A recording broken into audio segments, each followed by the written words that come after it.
Hey, what's going on everybody? It's your favorite invert here, and today I'm going to be going over the in-app settings or the Mavic Pro 2 settings. Just the other day I posted a video of the unboxing, and I figured we will do this in sequence from unboxing to updating the firmware of the Mavic Pro 2 to setting up the Mavic Pro as much as we can in the settings to ensure that we're going to have the best flight experience possible, as well as to get a full understanding of the app, because some things have changed. If you're familiar with DJI, some of the app settings have changed, so it's going to be a little bit different. So without any further ado, let's get into it.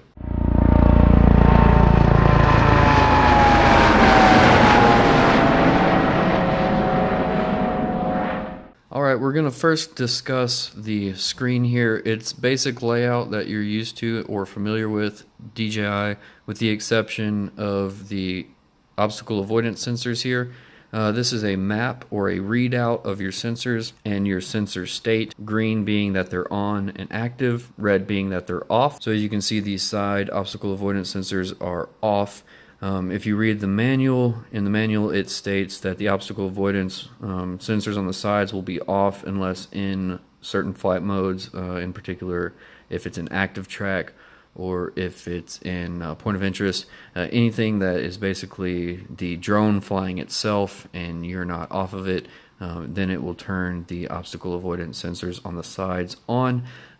Everything else on the display seems familiar, except if you notice the camera button right here, it's a gradient of yellow to orange. That's interesting. That caught me off guard right off the bat there. I thought that was interesting. Other than that, everything is pretty much the same. If you're familiar with the Mavic Air, you'll be familiar with this layout here. You have your takeoff, home, your flight modes here, and we'll cover that in future videos, as well as your APAS, which is active, basically active protection while you're flying here. So let's go into the camera settings real quick, because I found there's some interesting things going on here. Usually when you would select the gear cog, you would have your camera settings, your film and photo camera settings right up at the top there, where you could click that and then you could go and change your frame rate, and basically you can change your 4K, 1080p, things of that nature. That is no longer in this menu here. It is actually weird, but if you go to the camera icon, here is where you'll be able to make those choices. So previously it used to be camera settings. You would select the camera, it would activate the camera, and you would be able to make your selections for photo.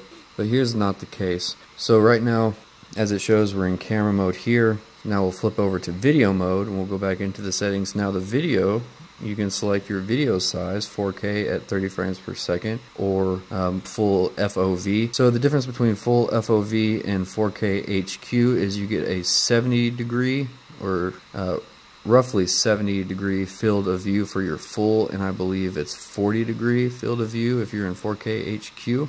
So we'll go ahead and select that real quick. If you see in it cropped in just a little bit more, and we can go all the way up to 30 frames per second. So 30 frames per second, 4K HQ, or we can do 4K, all the way up to 30 frames per second for full FOV, which is about 70 degrees, I believe. And then you have your 2K, which is standard, and 60 frames per second here. You'll notice a little bit of cropping when you go to 1080p, and you can go all the way to 120 frames per second. It crops in just like 4K HQ. So that's interesting there. If you're wanting to shoot slow-mo, then just realize, or be aware that you're going to be cropping down while you're in 1080p at 120. 4K full FOV seems to be good to go for me, and what they say is the HQ is a little better quality because it's punched in and it's more compressed, so it gives you a better film quality there. So I thought that was interesting. I also think it's interesting that the camera icon now allows you to change your video size, format, white balance, style, and D-log, instead of being able to choose the settings, go into the cog, and it would be, the first line right here is where you'd be able to enter in your film, your video and photo preferences there. But now it's the camera, which doesn't make any sense. I don't know why, because you have to have your video selected here, and then you choose a camera icon, or like you would take photos, but then you can go to your aperture icon, and then you can select what you want to shoot with. So it may look a little off, but I was shooting low light situations tonight, just testing out the camera, and I handled it pretty well. I'm quite pleased with it. So bonehead me decided to buy the Mavic Pro 2 without purchasing the DJI ND filters. So I will be without ND filters until they come back in stock, because everyone else was smarter than me and they bought the ND filters and I didn't. So yay me. So if you wait in September, Polar Pro, I think it's like September 22nd or 25th, Polar Pro is going to be releasing their ND filter set, and it's going to have, so they're going to have their ND 8 all the way up to 32, and they're going to have ND 8 polarizer all the way up to ND 32 polarizers. At least that's what their website is stating right now. And their tentative release date, I believe, is in September, and it's going to be like the 22nd or the 25th. I can't really recall. But let's move on. So your camera settings, the major point I should bring up is the ability to change your aperture. You can go all the way up from 2.8 to 11, and basically your aperture is allowing, at 11 it's almost full close, so not allowing much light in there, so if you're extremely bright situations. And then your 2.8 is for your low light situations. 2.8 is also to enhance your depth of field, so objects that are in focus and the background will be more blurred when your aperture is lower, as if you're in f11, then basically almost everything is going to be in focus, and it's not going to allow a lot of light in. So highlight situations, if you're shooting at aperture f11, then everything's going to be in focus, or the majority of your shots going to be in focus. Then you have your shutter priority mode here, aperture priority mode, and then your auto. So you can let the camera do the work for you. Auto is if you just enjoy flying and you're not really looking for cinematic stuff. Aperture mode is if you want to shoot based on a particular aperture. You get it in there and you can watch your exposure value. So say your exposure value is +1, and you can go to 0 and it'll adjust. If you notice the ISO is adjusting here, it will adjust your settings to keep the EV value. You want your EV value as close to 0 as possible. That's your exposure value, just to make sure that everything's in focus. And your shutter priority is just exactly that. It's maintaining your shutter, and the ISO, everything will be adjusted there. I don't like shutter priority, so I just leave, the majority of the time I leave it in manual mode. Alright, so back in the cog here we have our histogram selection. Turns on and off the histogram. Head LEDs, this turns the lights on and off whenever you go to take a picture or start video recording. It helps in low light situations if those are off, that way you don't get like a red hue coming across your screen. Lock gimbal when capture, that just ensures the sharpest image possible, and it locks the gimbal in place. So that may be beneficial to you when you're still, but if you're filming flying forwards and moving and trying to film or take photos, that may not be the best for you. Enable autofocus mode, not the best for me. I didn't like that. It always seemed like it kept searching for the focus, the target of focus, and that just was bugging me, so I turned that off. There's autofocus here. The controller has a great function where you can half press on your photo button and it will focus. If you look at the screen there on the iPad, as I press it halfway, it's focusing. So that's beneficial there. Overexposed here, it'll start your zebra stripes. Your zebra stripes are what shows in your camera there if you're starting to get close to that overexposure boundary. Auto sync HD photo, this is what you want selected if you want your photos to be automatically synced to your phone. Once you take your photo, bump the table. Once you take your photo, it auto syncs to your phone. I've had great success with this on my Samsung camera. I've had some on my Samsung phone. I've had some difficulty on the iPad here. The only thing to take note is it will only let you direct download JPEGs and lower quality film, it seems to struggle with some of the larger 4K files. So just be careful with that. Read the manual, it tells you exactly what auto downloads, but it's mainly it won't accept RAW and it won't accept high quality 4K. Video caption, I don't need that, so I turn it off. Your grid settings, center points, all these almost standard with every DJI drone that's out right now. Any flicker or file index mode, it'll keep writing up instead of writing the same DJI file over and over and over again. Instead of writing DJI 0001 over and over and over again, after you take it and delete it, it'll do 01, 02, 03 in continuous fashion there. You can turn that on or you can reset it. Peaking thresholds, same as every other DJI drone. You have your normal, low, high. This basically allows you to see your focus peaking. Alright, focus peaking, you'll see it's a red highlight that comes around whatever is in focus. As you can see on my hand, whenever it comes into focus, you'll see like a red highlight around it. This will become more apparent the more focused everything becomes, and sometimes you'll have the whole screen red, and this is how you turn that intensity down. So none, normal, low, high. Just select your your preference. Save original. This is the ability to save original panorama and save original hyperlapse. It'll save it locally and to your drone. So if you want to save it. If you use RAW, then it's going to take a lot more room on your storage.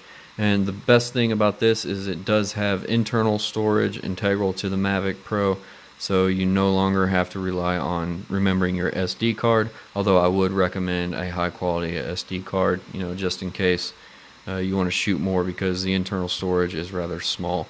So right now it's looking like it's 8 gigs internal storage, and that will fill up fast with high quality 4K footage.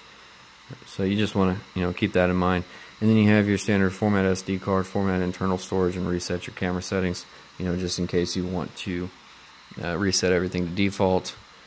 So let's go over our photos. We have single shot mode, HDR shot, hyperlight, multiple AEB, time shot, and pano. I can say for the HDR, your hyperlight, and I believe that's it. I mean, HDR and hyperlight you're not able to shoot in RAW, so let's go ahead and select that. We'll come back out here, and yeah, we are unable to shoot RAW and JPEG for HDR. Let's check hyperlight real quick. JPEG. Okay, HDR hyperlight is only for JPEG. Let's do multiples here. Let's see. We'll do multiples and 5. This should be able to shoot RAW and JPEG. Yep, good to go there. You have your choice between 16:9 and 3.2. AEB, you're able to shoot RAW. Your time shots, I don't see any reason why you wouldn't be able to use JPEG or RAW for time shots, and you're able to. And last but not least, your panos. Okay, panos are not able to shoot RAW. Okay, so HDR, hyperlight, and panoramas, you are not able to shoot RAW. They shoot strictly JPEG. Image format, RAW, JPEG, JPEG, RAW. White balance, the same. Auto, sunny, cloudy, incandescent, and fluorescent. Style, you have your standard, landscape, soft, and custom. And color modes, we only have our normal right now. We don't have any other color modes as we speak. Let's flip it over to video. 4K options, we have HQ, full FOV, 2.7, and 1080p.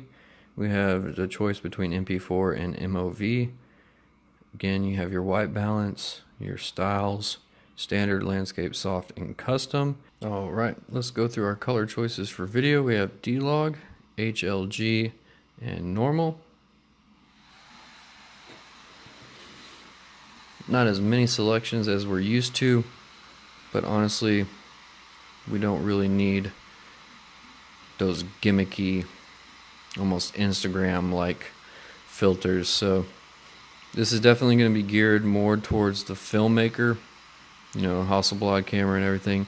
And one thing also to note, that D-Log-M is only available in H.2.65. If you go over to H.2.64,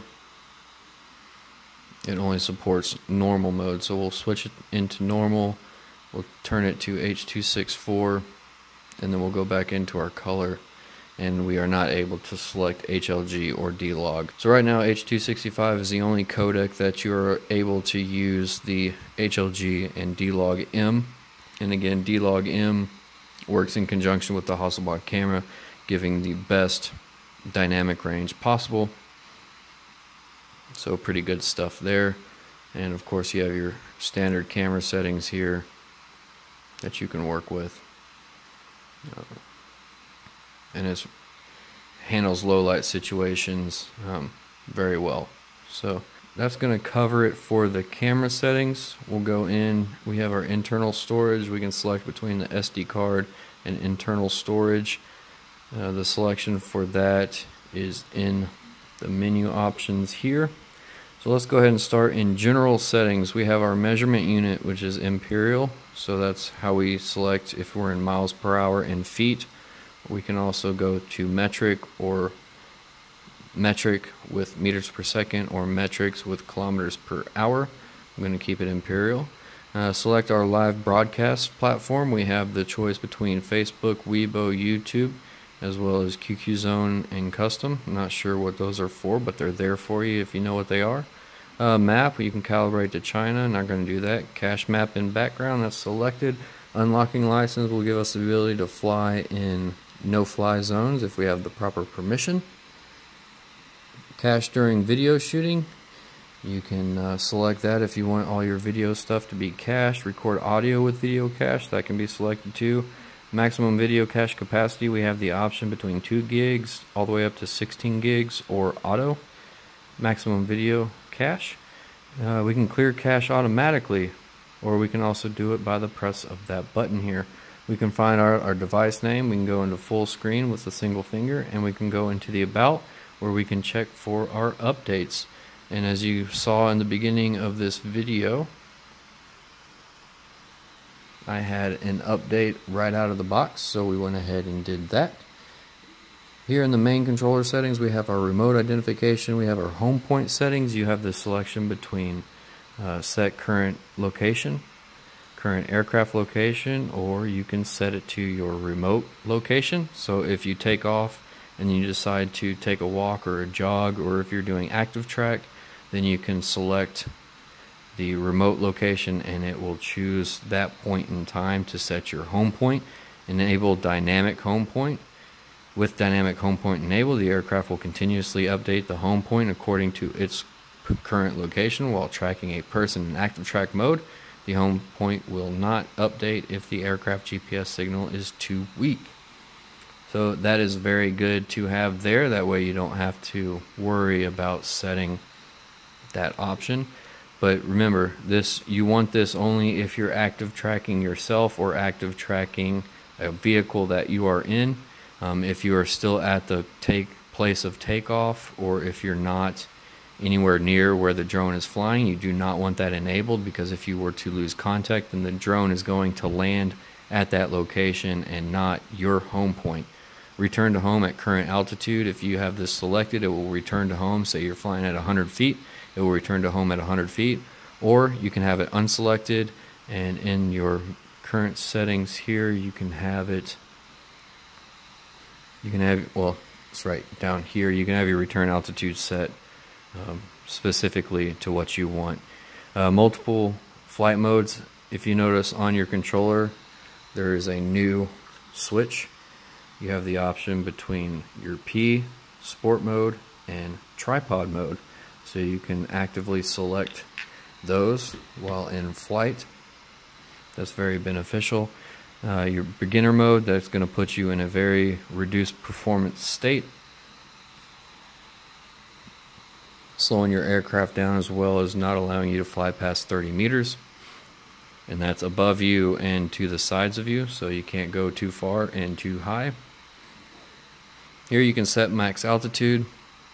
Just be careful setting this, abide by all your restrictions.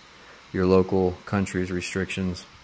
Enable max distance. Again, abide by your local restrictions. Here in the States, we can't fly past line of sight, so we always have to keep it in line.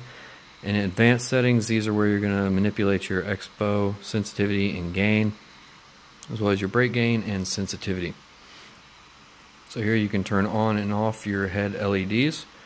Remote controller signal loss is return to home, and for emergency use only, you can select if you want to have, your stop motors. So again, be aware if you're ever in flight, you have the option to kill your motors while still in flight. Here's your visual navigation system. You can have your obstacle avoidance, and it tells you exactly where and what your vision system is doing.